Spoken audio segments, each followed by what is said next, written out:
Bonjour à toutes et à tous les amis, je suis Gilles Mansillon, artiste et spiritualiste. Je vais vous souhaiter une excellente journée et de continuer de discuter de la voie spirituelle. Il y a vraiment d'énormes changements qui se préparent aussi bien au niveau personnel qu'au niveau collectif sur toute la planète. D'énormes changements qui vont arriver assez rapidement et qui vont procurer beaucoup de libération dans ce monde. Si vous êtes nouveau, je vous remercie de penser à vous abonner. Je vous remercie pour vos likes, vos partages, vos commentaires. Je vous remercie également énormément pour vos dons. Si vous voulez une session consultation privée, vous pouvez m'envoyer un email.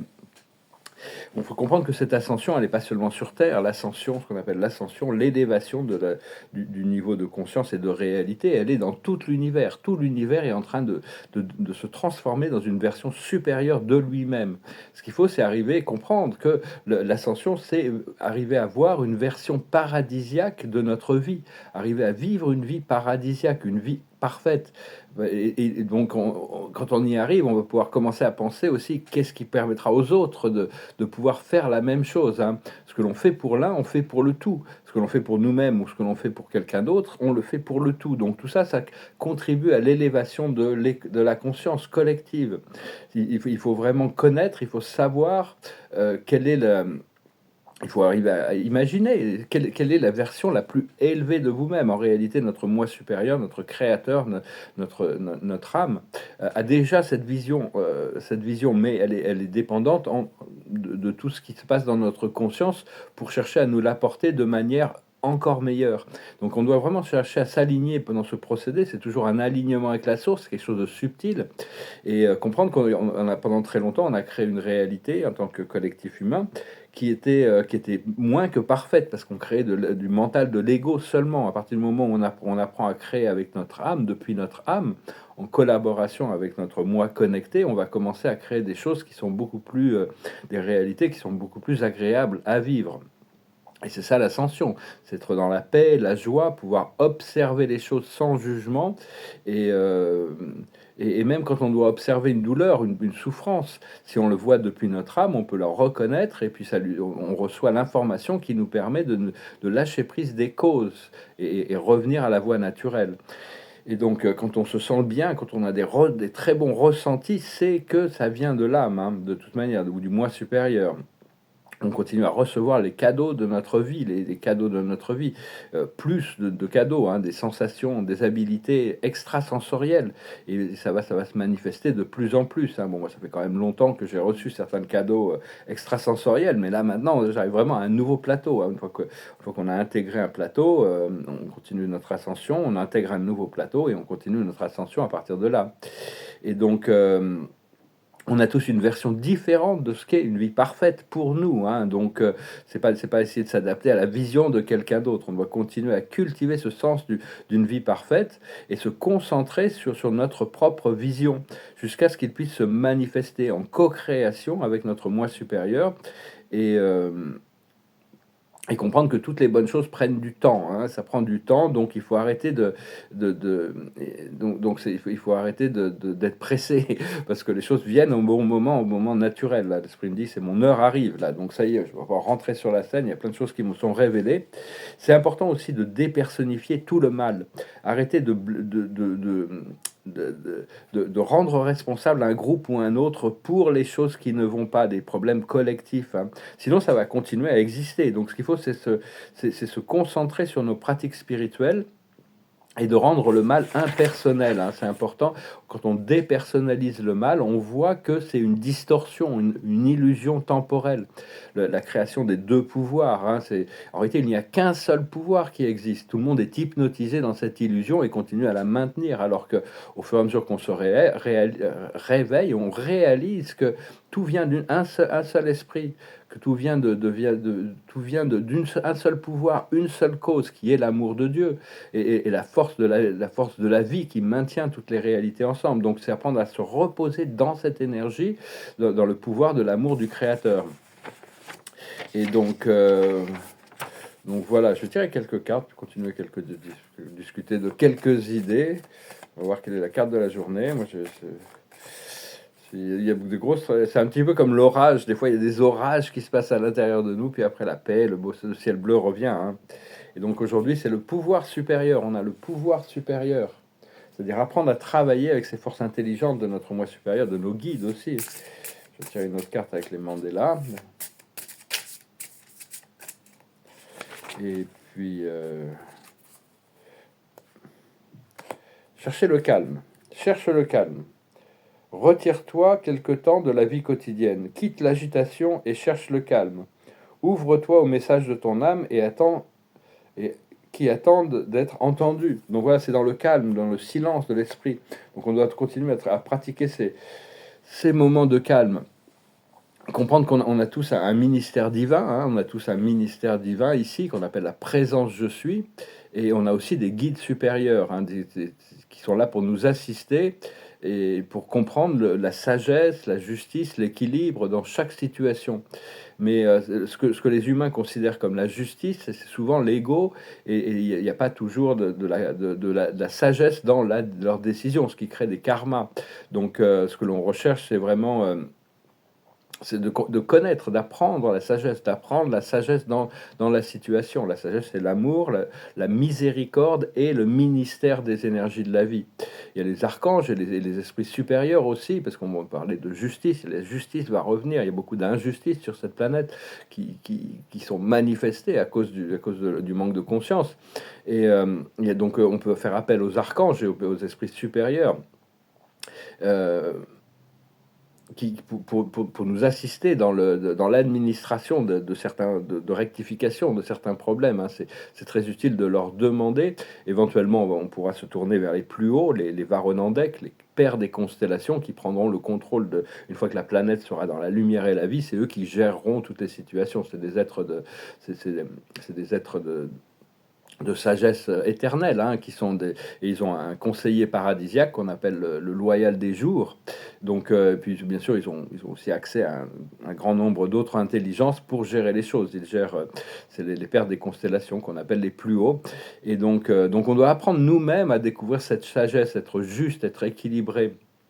Comprendre que toutes les règles ont des exceptions, hein, on ne doit pas être trop strict là-dessus, et que les lois universelles, elles ne peuvent pas être effacées, elles sont là, elles sont permanentes, elles sont éternelles, mais par contre, elles peuvent être pliées, elles peuvent être le temps peut s'étendre à l'infini, ou il peut s'effondrer pour que l'expérience devienne imminente. Et donc, et comprendre que cette loi universelle, elle fonctionne pas quelque chose de mécanique, c'est parce qu'il y a des êtres divins qui font que l'univers est reflété en permanence.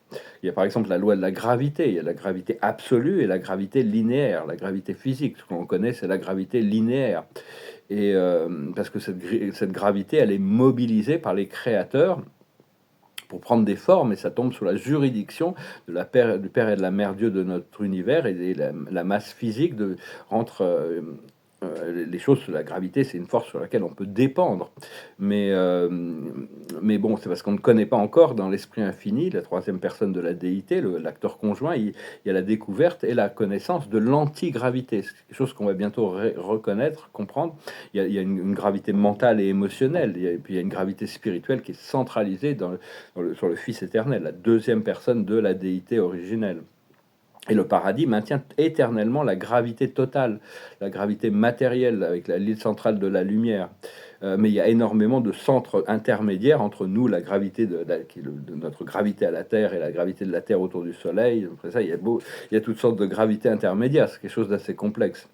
Et parce que, oui, donc parce que même le monde scientifique reconnaît actuellement qu'il y a 90% de la masse du cosmos qui est invisible. Ils appellent ça de la matière sombre, parce qu'ils ne savent pas ce que c'est. Mais en réalité, ça représente des plans invisibles, des plans de gravité. Il y a toutes sortes de Dieu a créé toutes sortes d'administrateurs dans l'univers. L'univers est infiniment bien organisé, même si depuis une planète évolutive comme la nôtre, on peut paraître que tout est dans le chaos. En réalité, c'est pas du tout le cas. Et il y a toutes sortes de sphères qui ont été créées, qu'on appelle des sphères architecturales, qui maintiennent la gravité de leur système, de leur constellation, de l'univers local, secteur mineur, secteur majeur, super univers, et tout est maintenu en fréquence depuis le paradis de toute manière, qui maintiendra toujours éternellement, même quand l'univers deviendra infini. Bon, il est tout bébé l'univers, hein, le cosmos. Enfin, tout bébé, il est pas encore dans l'adolescence, mais bon, il avance quand même. Et donc, même à ce moment-là, la gravité de toute la matière sera toujours maintenue par ces forces du paradis. Et donc, Donc ouais, on va comprendre aussi l'antigravité va être quelque chose de très intéressant à réaliser parce qu'on va pouvoir commencer à s'alléger, se dédensifier pour arriver à un corps physique qui se permet de se déplacer beaucoup plus facilement. Mais tout ça, tout ça, ça se passe à l'intérieur de l'esprit. Là, on m'annonce plein de choses qui vont arriver. Ça va être assez magique, hein, c'est merveilleux, assez miraculeux, disons. Les gens vont penser que c'est de la magie, alors qu'en réalité, c'est une connaissance plus profonde des lois de l'univers. Et donc, aussi, je veux parler des incarnations passées. On a toutes les incarnations passées qui nous sont révélées, c'est parce qu'elles sont cohérentes et utiles pour la compréhension de notre vie présente. Sinon, il n'y a pas d'utilité à connaître nos réalités parallèles. Mais personnellement, je connais mon origine, on m'a montré mon origine, ma destinée. La destinée, j'aimerais bien y arriver, mais je sais que je vais y arriver éventuellement. L'origine, je peux toujours y retourner. C'est quelque chose, parce qu'on a tous une très très longue histoire de notre âme, pas seulement sur Terre. Et on parlait aussi de justice divine, parce que la justice divine, ça fait longtemps qu'elle n'est plus là, elle est souvent retardée, elle est retardée, mais elle est annoncée, hein, parce qu'il y a tellement d'injustice, et donc l'avantage de retarder, retarder l'intervention de Dieu sur une position juste, c'est que ça permet que tout le monde puisse apprendre à travers son expérience. C'est pour ça que pendant des millions d'années, il y a eu des guerres galactiques qui se sont résolues éventuellement, parce qu'il y a la loi du karma, il y a des conseils karmiques, il y a des conseils il y a des conseils célestes d'administration, il y a toutes sortes de... Et nous, on a personnellement un ministère personnel qui est notre présence je suis, qui est la somme de toutes les sagesses, et donc qui nous accompagne à travers tout notre procédé. Mais enfin, les dieux primordiaux n'interviennent pas dans l'évolution des univers locaux, ils interviennent à l'intérieur de chaque personne, à l'intérieur de chacun d'entre nous en tant qu'individu, mais le Père et la Mère Dieu gèrent leurs univers avec toute une administration céleste en réalité, mais ils ne sont jamais tenus en jugement, on ne leur demande jamais de juger leur création. Quand il y a des jugements, il y a un procès actuellement en cours entre Gabriel de Salvington, le chef exécutif de notre univers local, et, Lucifer, et donc ce procès, ça fait 200 000 ans qu'il est en cours, mais c'est pas le Père et la Mère Dieu qui jugent, ces jugements viennent des anciens des jours, qui le font à travers un tribunal mobile, un perfectionneur de sagesse, 7 conseillers divins et un censeur universel. C'est-à-dire, on ne demande pas, on ne peut pas demander au Père et à la Mère Dieu de juger leurs enfants. Ils les aiment trop, hein, donc ça vient d'au-dessus. C'est pareil, il a été révélé que les déités originaux, quand ils ont besoin d'exercer un jugement, le font toujours à travers le déité absolu. Et le Père, le Fils et l'Esprit ne jugent pas individuellement, ils le font toujours en tant qu'une trinité. Et donc, quand il y a besoin de ces jugements, hein, parce que cette planète n'a jamais été censurée, il y a eu des jugements temporels, il y a eu des jugements célestes, hein, le déluge, il y en a eu d'autres, des jugements qui étaient nécessaires, mais là, on arrive vraiment à c'est pas vraiment un jugement, c'est plutôt une balance, hein, la justice, c'est une balance, parce qu'il y a beaucoup de lois criminelles qui ont été mises en place ici, hein, donc on doit rétablir l'équilibre. C'est des lois qui sont injustes, qui sont en dehors de la loi de Dieu, hein, qui sont rien à voir avec l'éthique, et toutes ces politiques sont entretenus par des êtres extraterrestres qui ont une forme humaine avec des clones qui sont à leur service, et il y a des millions d'êtres humains qui sont très contents de pouvoir profiter de ce pouvoir pour opprimer la population en disant c'est la loi, on va vous... Mais bon, maintenant on arrive, il y a vraiment, on arrive vraiment à un rétablissement de cette loi de l'un, hein, la loi universelle, qui est encore inconnue. Il va y avoir des codex galactiques qui vont être révélés et qui vont être enforcés, quoi, qui vont être appliqués. On va forcer. Donc, c'est des modèles des règles, de standards de vie qui vont servir de modèle pour pouvoir vivre une vie où chacun pourra vivre dans la joie, dans son plus haut modèle, sans avoir besoin de nuire à la planète ou aux autres. Et il y a plusieurs modèles il y a des millions de sociétés galactiques, donc il y a plein de modèles de codex galactiques. Il y en a certains qui ont des modèles très très différents. Je pense que celui qui va être adopté, ça va être celui qui sera approuvé par les conseils supérieurs de la Terre. La Terre a des conseils supérieurs planétaires avec des êtres divins qui gèrent tout ça. Donc on se prépare vraiment pour des gros changements, hein. Je sais pas trop si c'est nécessaire de parler de tout ça aujourd'hui, mais bon, je sais pas. On m'a dit que hier de ne pas parler hier, donc je vais pas parler hier. Je travaillais sur la peinture, je vais continuer et retourner. J'ai déjà fait une soixantaine de petits tableaux là depuis le début de l'année. Je vais repartir sur les tableaux figuratifs et cosmologiques. L'observateur de la journée chez Ganesh, c'est la prospérité. C'est la prospérité qui arrive, on le sent, hein, ça va être changé. Il y a tout un changement, le Nessara, Gessara, la libération de toutes sortes de préparations pour l'établissement d'un nouveau système monétaire et financier. Là, ce qu'il faut comprendre, c'est le mouvement, le plus de sagesse, c'est le mouvement énergétique. C'est justement ce mouvement énergétique. Ce qu'il faut faire, c'est la sustenance. Il faut maintenir les choses. Il faut soutenir les choses que l'on sent dans la direction où on veut aller. Hein. C'est avoir un peu de discipline là-dessus. Ce qu'il faut faire, c'est embrasser. Il faut embrasser le changement. Il ne faut pas lutter. Il faut arrêter de lutter contre les flots. Et l'aboutissant, c'est steadfastness, c'est-à-dire maintenir maintenir le cap, vraiment être steadfast, c'est-à-dire, je sais pas comment on traduit en français, c'est-à-dire avoir du stamina, c'est-à-dire se maintenir, peu importe, hein, garder l'énergie concentrée sur la longueur et d'être bien aligné, d'être bien centré. Donc, je vais retirer quelques cartes. L'observateur de la journée, c'est le flow, c'est-à-dire flotter, couler, lâcher prise de l'ego et flotter avec ce qui vient du moi supérieur. La sagesse, c'est l'abondance. On est en train de se préparer pour des niveaux d'abondance et de liberté bien supérieurs à même ce que l'on avait pensé. Ce qu'il faut comprendre, c'est guérir le chaos.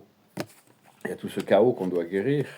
Ce qu'il faut faire, c'est des aventures. Il y a de nouvelles aventures qui se préparent. Je le sens arriver, ça va être très très agréable. Et l'aboutissant, c'est la flexibilité. On doit être toujours flexible pour rester présent dans le moment présent. La loi dit l'énergie du divin. Il y a des moments où on doit s'accrocher à quelque chose. Et puis dans le moment d'après, il faut lâcher prise de la même chose. Et puis il faut s'adapter. Il faut vraiment être. On n'a pas toute l'information de ce qui se passe là-haut, mais on a suffisamment d'informations pour savoir. Et nos ressentis sont vraiment une sorte de baromètre pour nous. Donc si vous avez une pensée que vous vous sentez mal, ça veut dire que votre moi supérieur n'est pas d'accord avec vous. Mais si vous avez une pensée et que tout d'un coup vous avez une sorte de sensation extatique, ça veut dire que vous êtes vraiment en alignement. Hein. On doit rester dans la paix, dans la paix de notre esprit, et continuer à cultiver notre connexion à notre cœur et à notre présence connectée. Voilà les amis, je venais vous saluer aujourd'hui, faire ce message. Je vais finir avec une chanson comme d'habitude. J'ai plusieurs chansons qui me passaient par la tête. Celle-là, c'est une chanson un peu romantique d'Elvis Presley, qui était une chanson italienne au départ. Elle s'appelle It's Now or Never. It's now or never. Come hold me tight. Kiss me, my darling. Be mine tonight. Tomorrow will be too late. It's now or never. My love won't wait.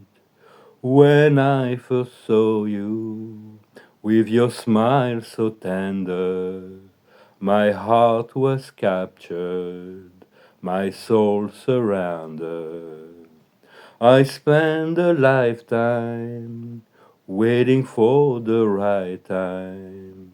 Now that it's near, the time is here at last. It's now or never. Come hold me tight. Kiss me, my darling. Be mine tonight. Tomorrow will be too late. It's now or never. My love won't wait.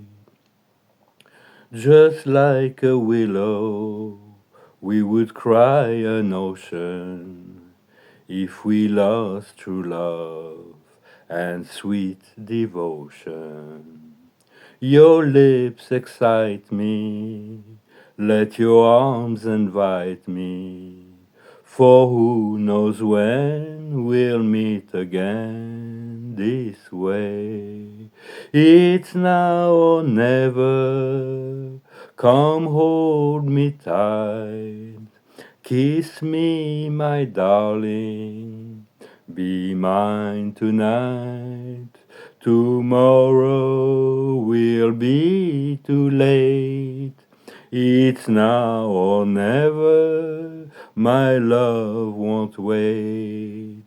It's now or never, my love won't wait. It's now or never, my love won't wait. It's now or never, 6 de day, carpe diem, hein, prenons la journée.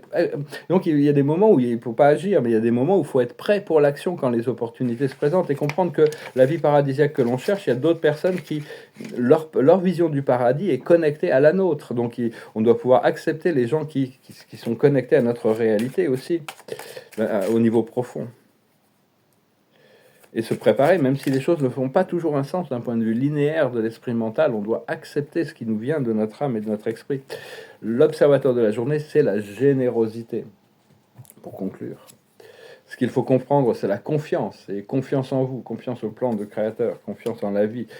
Lâcher prise de toute la personnification du jugement sur certains groupes, certaines personnes. En réalité, ils ont tous un être divin à l'intérieur d'eux, même s'ils ont fait des bêtises, même s'ils se sont positionnés à l'envers, c'est l'illusion à l'intérieur de leur esprit qui font ça, et on dissout l'illusion grâce au fait qu'on dépersonnalise le mal pour retourner à l'un. C'est une technique. Ce qu'il faut comprendre, c'est la réjouissance. Ce qu'il faut faire, c'est la mission. On est aligné avec notre nouvelle mission. Et l'aboutissant, ça va être l'abondance, la liberté, la prospérité, une joie créative. Il va y avoir une nouvelle responsabilité qui arrive. Hein. Donc préparez-vous. J'espère que vous passerez une excellente journée, que ce message aura été intéressant. Je vous remercie d'aimer, de partager, de commenter, de souscrire. Je vous remercie pour vos dons. Et puis si jamais vous voulez une session de consultation privée, je pense que je peux encore en faire quelques-unes. Et donc, et puis si vous êtes intéressé par des tableaux, hein, n'hésitez pas à aller voir sur Instagram ou à aller voir sur ma chaîne Telegram. Il reste relativement accessible encore. Je vous remercie pour tout. Je vous souhaite une excellente journée. Namaste.